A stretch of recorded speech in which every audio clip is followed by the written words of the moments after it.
Hello friends, स्वागत करता हूं आपका अपने यूट्यूब चैनल संघर्ष क्लास में। जी हाँ दोस्तों, अभी तक मेरे चैनल को सब्सक्राइब नहीं किया तो जल्दी से सब्सक्राइब कर लीजिए, साथ में बेल आइकन बटन जरूर दबा दीजिए जिससे कि मेरी सही वीडियो आप तक पहुंचती रहे। चलिए आज की क्लास की शुरुआत करते हैं। आज की क्लास में हम हिंदी से संबंधित प्रश्नों को हल करेंगे। देखिए, अगर अभी तक आपने हिंदी को पूरी डिटेल में नहीं पढ़ा है तो आप प्ले लिस्ट में जाकर मेरी हिंदी की क्लास आप पूरी डिटेल में ले सकते हैं। वहाँ पर मैंने हिंदी को पूरी डिटेल में पढ़ाया है। अगर अभी तक आपने मेरा वीडियो नहीं देखा है तो प्ले लिस्ट में जाकर देख सकते हैं। चलिए आज की क्लास की शुरुआत करते हैं। तो बात करते हैं पहले प्रश्न की। तो हमारा पहला प्रश्न है, भाषा की सबसे छोटी इकाई किसे कहते हैं? अगर हम ऑप्शन की बात करें तो ऑप्शन ए शब्द, ऑप्शन बी वर्ण, ऑप्शन सी वाक्य, ऑप्शन डी इनमें से कोई नहीं। अगर हम बात करें भाषा की सबसे छोटी इकाई क्या होती है तो हमारा क्या होता है, वर्ण होता है। ऑप्शन बी हमारा क्या हो जाएगा, राइट आंसर। अगर इसकी जगह अक्षर भी दिया होता है तो हमारा आंसर क्या हो जाता है, अक्षर। ठीक है, या वर्ण या फिर अक्षर। चलिए, भाषा की सबसे छोटी इकाई क्या होती है, वर्ण होता है, यानी कि ऑप्शन बी हमारा क्या हो जाएगा यहाँ पर राइट आंसर। चलिए अगले प्रश्न की तरफ चलते हैं। हमारा अगला प्रश्न है, निम्नलिखित में से हास्य स्वर नहीं है। हमें क्या बताना है, इसमें से कौन सा हास्य स्वर नहीं है? अगर ऑप्शन की बात करें, ऑप्शन ए आ, ऑप्शन बी ई, ऑप्शन सी उ, ऑप्शन डी री। देखिए, अगर हम बात करें हास्य स्वर की तो हास्य स्वर कितने होते हैं, टोटल कितने होते हैं, 4 होते हैं। कौन कौन से? ई होता है, उ होता है, री होता है और उसमें क्या होता है, छोटा आ होता है। ठीक है, यहाँ पर क्या दिया हमें, बड़ा आ दिया है, ये क्या है, दीर्घ स्वर है, इसलिए ऑप्शन ए हमारा यहाँ पर क्या हो जाएगा, राइट आंसर। अगर हम बात करें क्या हास्य स्वर कौन सा नहीं है तो ऑप्शन ए हमारे यहाँ पर क्या हो जाएगा, राइट आंसर। चलिए अगले प्रश्न की तरफ चलते हैं। हमारा अगला प्रश्न है, श्री कामता प्रसाद जी के अनुसार विराम चिन्ह को लिया गया है, कहाँ से लिया गया? ऑप्शन की बात करें, ऑप्शन ए उर्दू से, ऑप्शन बी फारसी से, ऑप्शन सी अंग्रेजी से, ऑप्शन डी इनमें से कोई नहीं। देखिए, अगर बात करें कामता प्रसाद गुरुजी द्वारा विराम चिन्ह को कहाँ से लिया गया है तो वो कहाँ से लिया गया है, अंग्रेजी से लिया हुआ है। कहाँ से?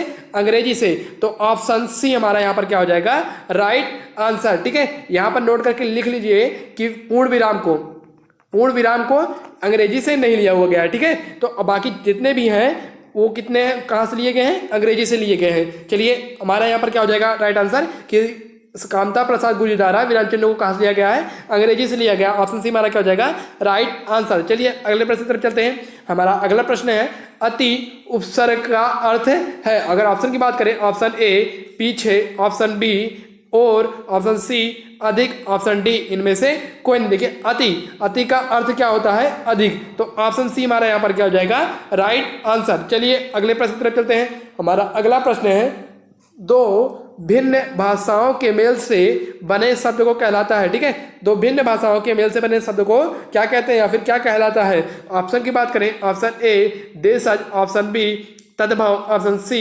संकर, ऑप्शन डी विदेशज। देखिए, दो भिन्न भाषाओं के मेल से बना शब्द क्या कहलाता है, संकर कहलाता है। ऑप्शन सी हमारा क्या हो जाएगा, राइट आंसर। चलिए अगले प्रश्न की तरफ चलते हैं। हमारा अगला प्रश्न है, निम्नलिखित में से रूढ़ शब्द है। अगर ऑप्शन की बात करें, ऑप्शन ए विद्यालय, ऑप्शन बी कमल, ऑप्शन सी पंकज, ऑप्शन डी इनमें से कोई नहीं। देखिए, रूढ़ शब्द किसे कहते हैं पहले ये जान लीजिए।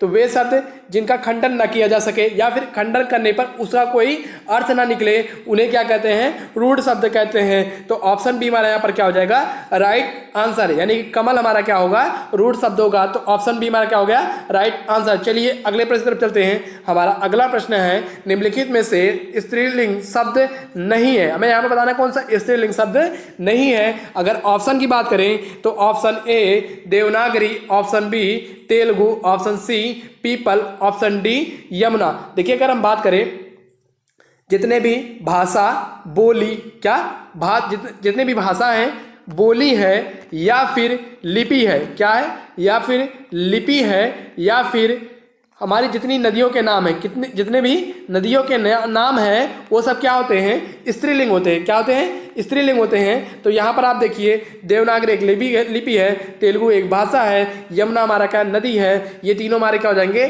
स्त्रीलिंग हो जाएंगे। लेकिन पीपल की बात करें, यहाँ पर भी नोट करके लिख लीजिए, पेड़ के नाम जो भी होंगे, पेड़ के नाम क्या होंगे, हमारे पुल्लिंग होंगे। तो ऑप्शन सी हमारा यहाँ पर क्या हो जाएगा, राइट आंसर, यानी पीपल हमारा क्या है, स्त्रीलिंग शब्द नहीं है, ये क्या है, पुल्लिंग है। तो ऑप्शन सी हमारा क्या हो जाएगा, राइट आंसर। चलिए अगले प्रश्न की तरफ चलते हैं। हमारा अगला प्रश्न है, मालिक नौकर को कंबल देता है, वाक्य में कौन सा कारक है? ऑप्शन ए की बात करें तो ऑप्शन ए कर्म कारक, ऑप्शन बी कर्ता कारक, ऑप्शन सी संप्रदान कारक, ऑप्शन डी इनमें से कोई नहीं। जब किसी चीज को, जब कोई वस्तु या कोई भी चीज किसी को हमेशा के लिए दे दी जाए तो वहां पर क्या होता है, संप्रदान कारक होता है। तो ऑप्शन सी हमारा यहाँ पर क्या हो जाएगा, राइट आंसर। देखिए कर्म कारक का चिन्ह क्या होता है, को होता है, कर्ता कारक का चिन्ह क्या होता है, ने होता है, और अपादान कारक का चिन्ह क्या होता है, से होता है, लेकिन किसके अर्थ में, अलगाव के अर्थ में होता है। तो यहाँ पर मालिक नौकर को कंबल देता है, यहाँ पर कोई वस्तु दे दी जा रही है सदा के लिए, तो यहाँ पर हमारा क्या हो जाएगा,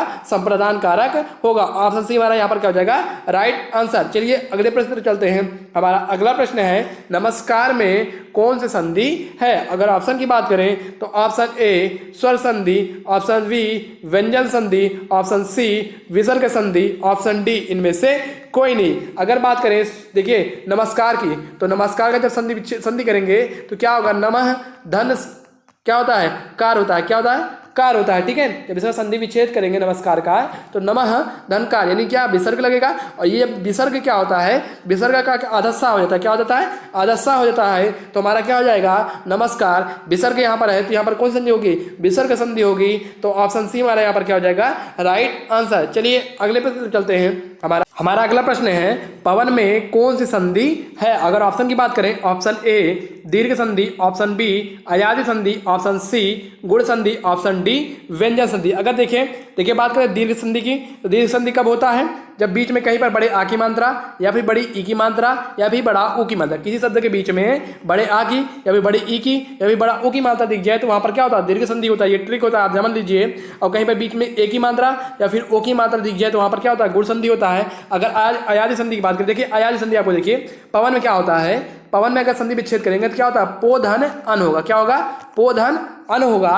और पो में यानी कि ओ छुपा है तो ओ बाहर आ जाएगा, और आ इन दोनों को मिलकर क्या हो जाएंगे, अ हो जाएंगे, क्या हो जाएंगे, अ हो जाएंगे। जब ओ स्वर हट जाएगा तो आधा पा इधर बचेगा और लास्ट में क्या है, अन होगा। ठीक है, यानी कि क्या हो जाएगा, अगर हम देखेंगे लास्ट में क्या मिलेगा, आधा ता आधा पा आ व और क्या हो जाएगा, अवन हो जाएगा। ठीक है, जब ये आ हो जाएगा इसके स्वर मिल जाएगा किसके साथ, पा के साथ, तो ये पूरा पा हो जाएगा, आधा सा उससे क्या हो जाएगा, आधा पा से क्या हो जाएगा, पूरा पा हो जाएगा। और क्या रह जाएगा, साथ में क्या बचेगा, वन बचेगा। तो हमारा क्या जल्दी है, अयादि संधि में क्या होता है, अयादि संधि में ओ और आ मिलकर क्या हो जाते हैं, अ हो जाता है, क्या हो जाता है, अ हो जाता है। तो यहाँ पर क्या हो जाएगा, हमारा अयादि संधि होगा। ऑप्शन सी, ऑप्शन बी हमारा क्या हो जाएगा यहाँ पर राइट आंसर। चलिए अगले प्रश्न तरफ चलते हैं। हमारा अगला प्रश्न है जय पराजय में कौन सा समास है। अगर ऑप्शन की बात करें ऑप्शन ए द्वंद्व समास, ऑप्शन बी अव्ययी भाव समास, ऑप्शन सी द्विगु समास, ऑप्शन डी बहुब्रीय समास। देखिए जय और पराजय बीच में क्या दिख गया, योजक चिन्ह। अगर कहीं पर योजक चिन्ह दिख जाए वहां पर द्वंद्व समास होता है। ठीक है, अगर लेकिन याद रखिएगा, नोट करके लिख लीजिए, अगर दोनों शब्द क्या सेम होंगे तो वहां पर क्या हो जाएगा, अव्ययी भाव समास। जैसे एग्जांपल के लिए मैं बता दूं, जैसे रात रात, रात रात में क्या है, बीच में योजक चिन्ह आ गया है, यहाँ पर द्वंद्व समास ना होकर यहाँ पर क्या हो जाएगा, अव्ययी भाव समास होगा। क्यों ये दोनों सेम क्या शब्द क्या है, सेम है। जब दोनों शब्द सेम हो और बीच में योजक चिन्ह हो तो वहां पर क्या होता है, अव्ययी भाव समास होता है। जब दोनों शब्द भिन्न हो और बीच में योजक चिन्ह हो तो वहां पर क्या होता है, द्वंद्व समास होता है। तो ऑप्शन ए हमारा क्या हो जाएगा, राइट आंसर। चलिए अगले प्रश्न पर चलते हैं। हमारा अगला प्रश्न है नरभक्षी में कौन सा समास है। अगर ऑप्शन की बात करें तो ऑप्शन ए तत्पुरुष समास, ऑप्शन बी द्वंद्व समास, ऑप्शन सी अव्ययी भाव समास, ऑप्शन डी बहुब्रीय समास। देखिए अगर हम बात करें नरभक्षी, नरभक्षी का जब समास विग्रह करेंगे तो क्या हो जाएगा, नरों को भिक्षित करने वाला, नरों को भक्षित करने वाला। तो यहाँ पर को क्या आ गया, कारक चिन्ह आ गया है। जहां पर कारक चिन्ह आ जाए वहां पर क्या होता है, तत्पुरुष समास होता है। तो ऑप्शन ए हमारा क्या हो जाएगा, राइट आंसर। यहाँ पर क्या होता है, द्वंद्व समास में क्या होता है, यहाँ पर बीच में योजक चिन्ह मिलेगा। अव्यय भाव समास में क्या होता है, योजक चिन्ह तो मिलेगा है, मैंने कंडीशन बता दी इससे पहले प्रश्न में। लेकिन यहाँ पर क्या होता है, पहला शब्द हमेशा क्या होता है, उपसर्ग होता है। पहला शब्द क्या होगा, उपसर्ग होगा। और बहुब्रीय समास में क्या होता है, कोई तीसरा पद क्या होता है, प्रधान होता है। ठीक है, यहाँ पर क्या कारक चिन्ह मिल गया तो यहाँ पर क्या हो जाएगा, तत्पुरुष समास हो जाएगा। तो ऑप्शन हमारा क्या हो गया, राइट आंसर। चलिए अगले प्रश्न तक चलते हैं। हमारा अगला प्रश्न है राजू से दौड़ा नहीं जाता, इस वाक्य की पहचान कीजिए। अगर ऑप्शन की बात करें तो ऑप्शन ए कृतवाच, ऑप्शन बी कर्मवाच, ऑप्शन सी भाववाच, ऑप्शन डी इनमें से कोई नहीं। देखिए अगर बात करें वाक्य की तो राजू से दौड़ा नहीं जा सकता। अगर कोई शब्द नकारात्मक हो और कर्ता के बाद राजू, यानी राजू हमारा क्या क्या है, कर्ता है, कर्ता के बाद से लगा हो और वाक्य क्या हो, नकारात्मक हो, तो हमेशा वो क्या होगा, भाववाच्य होगा। तो ऑप्शन सी हमारा यहाँ पर क्या हो जाएगा, राइट आंसर। चलिए अगले प्रश्न की तरफ चलते हैं। हमारा अगला प्रश्न है, बच्चा दौड़ता है, वाक्य में कौन सी क्रिया है। अगर ऑप्शन की बात करें, ऑप्शन ए सकर्मक क्रिया, ऑप्शन बी आकर्मक क्रिया, ऑप्शन सी पूर्ण सकर्मक क्रिया, ऑप्शन डी इनमें से कोई नहीं। देखिए अगर हम बात करें बच्चा दौड़ता है, देखिए दौड़ता है यानी कुछ कर्म मिलेगा, नहीं मिलेगा। देखिए जब कर्म नहीं मिलेगा, यहाँ पर कर्म नहीं है, तो यहाँ पर हमेशा क्या हो जाएगा, दौड़ना हमारा क्या हो जाएगा, आकर्मक क्रिया हो जाएगी। तो ऑप्शन बी हमारा क्या हो जाएगा, राइट आंसर। चलिए अगले प्रश्न पर चलते हैं। हमारा अगला प्रश्न है, निम्नलिखित में से कौन सा पानी का अनेकार्थी शब्द नहीं है। हमें बताना है कौन सा पानी का अनेकार्थी शब्द नहीं है। अगर ऑप्शन की बात करें, ऑप्शन ए चमक, ऑप्शन बी इज्जत, ऑप्शन सी प्रतिष्ठा, ऑप्शन डी इनमें से कोई नहीं। अगर हम बात करें पानी के अनेकार्थ शब्द की, तो उसमें क्या होता है, चमक, इज्जत और प्रतिष्ठा।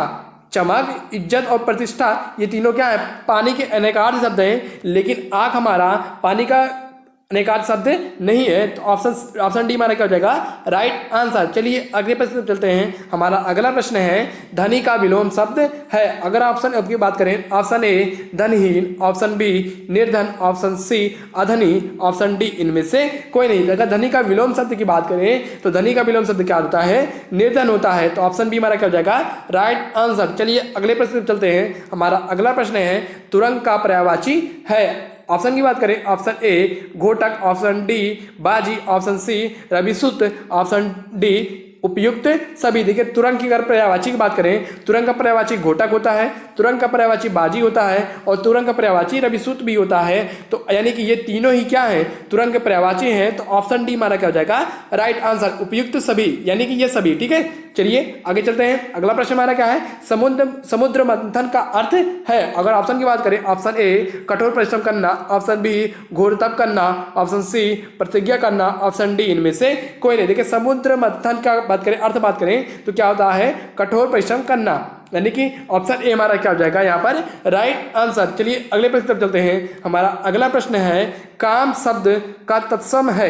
काम शब्द का तत्सम है, तो ऑप्शन की बात करें, ऑप्शन ए कर्म, ऑप्शन बी कर्मा, ऑप्शन सी कार्य, ऑप्शन डी इनमें से कोई नहीं। देखिए अगर बात करें काम शब्द का तत्सम क्या होगा, तो काम शब्द का तत्सम क्या होता है, कर्म होता है। तो ऑप्शन ए हमारा क्या हो जाएगा यहाँ पर, राइट आंसर। चलिए अगले प्रश्न पर चलते हैं। हमारा अगला प्रश्न है, निम्नलिखित में से शुद्ध शब्द है। अगर ऑप्शन की बात करें, ऑप्शन ए ईर्ष्या, ऑप्शन बी शमशान, ऑप्शन डी सी आराधना, ऑप्शन सी, ऑप्शन डी गांव। देखिए अगर बात करें गांव, तो गांव ये कैसे लिखा जाता है, गांव पे ऊपर बिंदी होती है, तो ये क्या होता है, गांव होता है। अगर आराधना की बात करें तो ये बड़ा होगा और राधना होगा। ठीक है, यहाँ पर ये भी गलत है, यानी गांव भी गलत है और आराधना भी गलत है। अगर शमशान की बात करें, तो शमशान में आधा सा होता है, तो तब जाकर क्या होगा, शमशान होता है। ये तीनों हमारे ही क्या हैं, गलत है, यानी कि शुद्ध वाक्य तीनों हमारे नहीं है। लेकिन अगर ईर्ष्या की बात करें, तो ईर्ष्या हमारा क्या है, शुद्ध वाक्य है। तो ऑप्शन ए हमारा यहाँ पर क्या हो जाएगा, राइट आंसर। चलिए अगले प्रश्न पर चलते हैं। हमारा अगला प्रश्न है,